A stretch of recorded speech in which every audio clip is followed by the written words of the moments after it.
আচ্ছা, আপনারাই বলেন তো, এই চকলেটগুলা কি দোকান থেকে কিনা নাকি বাসায় বানানো?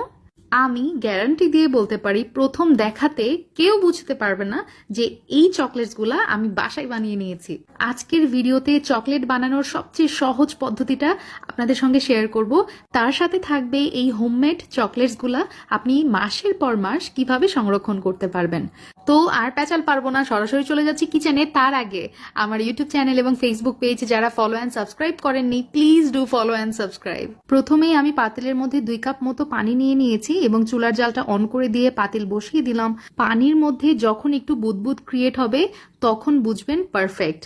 পানির টেম্পারেচার চকলেট বানানোর ক্ষেত্রে মোস্ট ইম্পর্টেন্ট। এই পর্যায়ে যদি পানিতে বলক চলে আসে সেক্ষেত্রে চকলেটটা কিন্তু মোটেও পারফেক্ট হবে না। দেখতেই পাচ্ছেন আমার চকলেটের ভিতরে অতিরিক্ত পানি গরমের কারণে চিনি গলে ক্যারামেলের মতো দানা দানা হয়ে গেছে। তো এটা কিন্তু পারফেক্ট চকলেট নয়।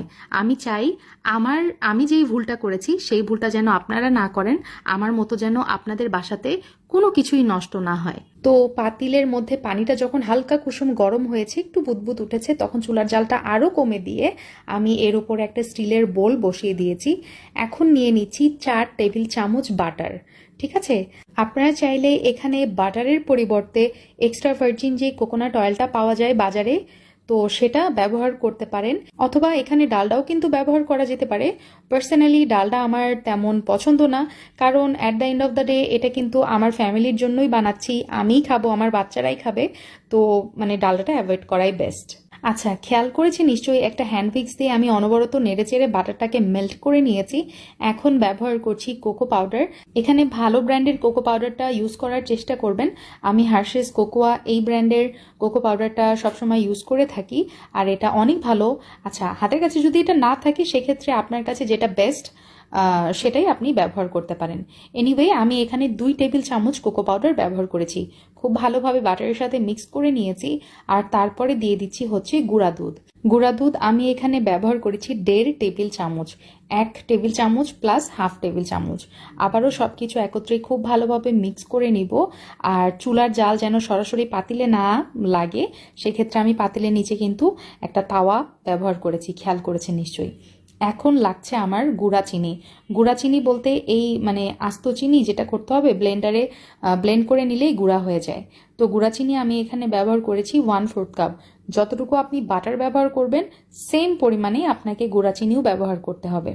তো কিছুক্ষণ নাড়াচাড়া করে যখন দেখবেন সবকিছু সুন্দরভাবে গলে গেছে, চুলা অফ করে দিয়েছি এবং চুলা থেকে মিশ্রণটা নামিয়ে নিলাম।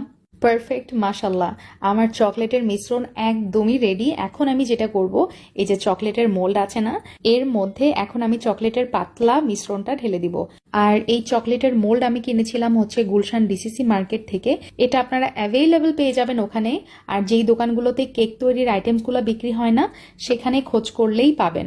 আচ্ছা, হাতের কাছে যদি মোল্ড না থাকে সেক্ষেত্রে কি করবেন?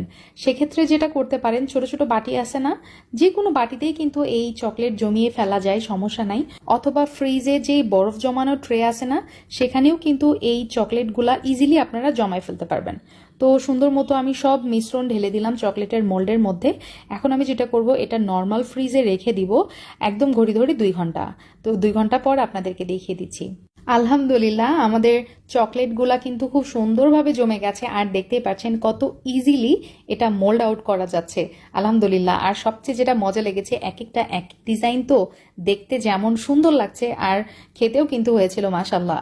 আর চকলেটের ওপরে একটু সাদা কালার দেখতে পাচ্ছেন, এটা কোনো প্রবলেম নেই, এটা কিন্তু ফ্রিজে রাখার কারণে এমনটা হয়েছে। কারণ এখানে আমরা বাটার ব্যবহার করেছি এবং গুঁড়া দুধ, এই জন্য এরকম সাদাটে কালার আসছে, আর ঠান্ডা অবস্থায় আছে, এই জন্য রুম টেম্পারেচারে আসলেই ঠিক হয়ে যাবে। আলহামদুলিল্লাহ, আমাদের চকলেটসগুলা কিন্তু খাওয়ার জন্য একদমই রেডি। এটার সাউন্ড আপনাদের সঙ্গে শেয়ার করছি।